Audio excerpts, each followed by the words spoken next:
নিয়োগ দুর্নীতি নিয়ে তৃণমূলের নেতা মন্ত্রীরা জেলে রয়েছেন। চাকরি দেওয়ার নাম করে শাসক দলের বহু নেতার বিরুদ্ধে কোটি কোটি টাকা তোলার অভিযোগ রয়েছে। দুর্নীতি নিয়ে কার্যত জেরবার তৃণমূল। এই আবহের মধ্যে এবার সমবায় ব্যাংক থেকে কোটি কোটি টাকা তছরূপের অভিযোগে গ্রেফতার করা হলো নদিয়ার কৃষ্ণনগরের তৃণমূল নেতা তথা সমবায় ব্যাংকের ডিরেক্টর শিবনাথ চৌধুরীকে। এর আগে তিনি নদিয়ার এই ডিস্ট্রিক্ট সেন্ট্রাল কোঅপারেটিভ ব্যাংকের চেয়ারম্যান ছিলেন। এছাড়া দীর্ঘদিন ধরে ছিলেন কৃষ্ণনগর শহর তৃণমূলের সভাপতিও। সমবায় ব্যাংকে মূলত দিন আনা দিন খাওয়া শ্রমিক শ্রেণীর মানুষ এখানে টাকা জমিয়ে রাখেন। সেই সব মানুষের রাখা টাকা হাতিয়ে নিয়েছেন ওই তৃণমূল নেতা। ব্যাংকেরই এক গ্রাহক কৃষ্ণনগর কোতোয়ালি থানায় তাঁর বিরুদ্ধে অভিযোগ দায়ের করেন। এরপর শুক্রবার সকালে তৃণমূল নেতাকে তাঁর বাড়ি থেকে গ্রেফতার করে কোতোয়ালি থানায় নিয়ে আসে পুলিশ। তৃণমূল নেতা গ্রেফতার নিয়ে কি বললেন কালীনগর সমবায় ব্যাংকের ডিরেক্টর বুলু দাস, শোনাবো আপনাদের। সমস্ত কাগজপত্র দেখানোর পরেও পুলিশ কোনো কথা শুনছে না, নিজেদের গাইড জোয়ারে করে নিয়ে এসে, আমি সেটাই বলছিলাম। কোর্টের কথা অমান্য করেছে বলে মনে করছেন? নিশ্চয়ই, হাইকোর্টে যদি ডিসমিস হয়ে থাকে তারপরেও কি করে সেই কেস আবার এইভাবে উঠতে পারে, সেটা নিয়ে আমাদের একটা প্রশ্ন তো আছে। কেউ বা কারা পেছনে আছে, ধরুন প্রমাণ তো দিতে পারবো না, ন্যাচারালি নামটা বলতে পারবো না কে বা কারা করছে। আছে কেউ ওনার খারাপ চায়, এরকম কেউ আছে। এটা কি দলের মধ্যেই না দলের বাইরে কেউ? এখন তারা এখন দল করে না নির্দল করে, কে ভেতরে কি করে আমরা তো বলতে পারবো না, কি করছে না করছে। ঠিক কি অভিযোগ রয়েছে ধৃত তৃণমূল নেতার বিরুদ্ধে? জানা গিয়েছে ব্যাংকের গ্রাহক নন্দিতা দাস ছিলেন কালীনগর সোসাইটির সদস্য। ধৃত তৃণমূল নেতা শিবনাথ চৌধুরীও ছিলেন ওই সমবায়ের অন্যতম কর্তা। এই সোসাইটির বিভিন্ন কাজকর্ম সমবায় ব্যাংকের মাধ্যমে হতো।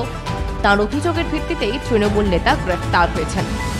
2014 থেকে 2020 সাল পর্যন্ত দীর্ঘ 6 বছর ধরে কালীনগর সোসাইটির চেয়ারম্যান ছিলেন শিবনাথ চৌধুরী।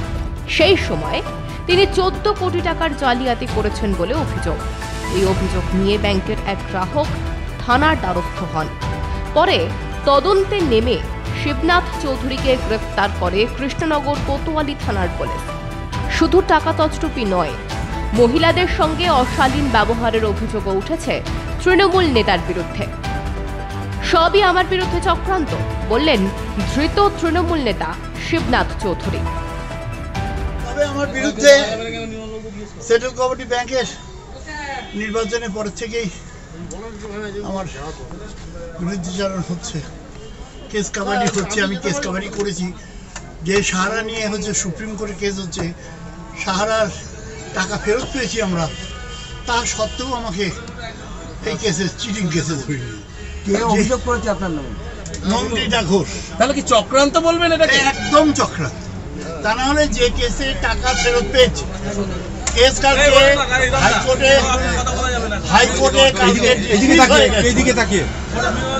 হাইকোর্টে কাল কেস ডিসমিস করে দিয়েছে। এ বিষয়ে কৃষ্ণনগর জেলা পুলিশের এক কর্তা বলেন, সমবায় ব্যাংকের এক গ্রাহকের লিখিত অভিযোগের ভিত্তিতে অভিযুক্ত শিবনাথ চৌধুরীকে গ্রেফতার করা হয়েছে। তাকে গ্রেফতার করে আদালতে পেশ করা হয়। পরে আদালতেই অসুস্থ হয়ে পড়েন তিনি। এরপর পুলিশের তরফে তাকে হাসপাতালে ভর্তি করা হয়েছে। পুলিশ তদন্ত প্রক্রিয়া চালাচ্ছে।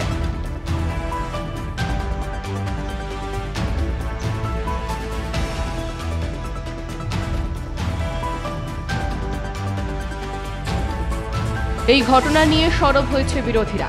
শুধুমাত্র গ্রেফতার করলেই হবে না, এই চোরেদের বিরুদ্ধে দৃষ্টান্তমূলক শাস্তি দিতে হবে। তৃণমূল নেতার দুর্নীতি নিয়ে বললেন স্থানীয় বিজেপি নেতা চঞ্চল চক্রবর্তী। দেখুন, তৃণমূল মানেই চোর। এই শিবনাথ বাবু যে বড় চোর নদিয়া জেলার, সেটা সকলেই জানতো, তৃণমূলের নেতারাও জানতো, কিন্তু কোনো পদক্ষেপ ছিল না। এই সেন্ট্রাল কোঅপারেটিভ ব্যাংকের বিভিন্ন জায়গায় বিভিন্ন সময় অভিযোগ এসছে, শান্তিপুরে অভিযোগ আছে, ফলে সর্বত্র এই অভিযোগ।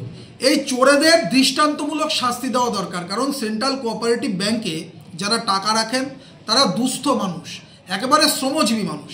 সেই মানুষগুলোর টাকা এরা তছরূপ করছে আর বড় বড় ভাষণ দেয়। অবিলম্বে একে গ্রেপ্তার করেছে, শুধু নয় দৃষ্টান্তমূলক শাস্তি চাই। এবং এই চোর এর পরবর্তীতে কোমরে দড়ি বেঁধে ঘোরানো উচিত। সমবায়ের টাকাও ছাড়ছে না তৃণমূল নেতারা, আর কত দুর্নীতি করবে?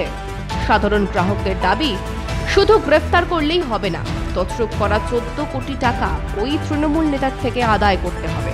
এখন প্রশাসন ওই তৃণমূল নেতার বিরুদ্ধে কি পদক্ষেপ গ্রহণ করে, টাকা ফেরতের কোনো উদ্যোগ নেয় কিনা, সেদিকেই তাকিয়ে রয়েছেন সমবায় ব্যাংকের হাজার হাজার গ্রাহক।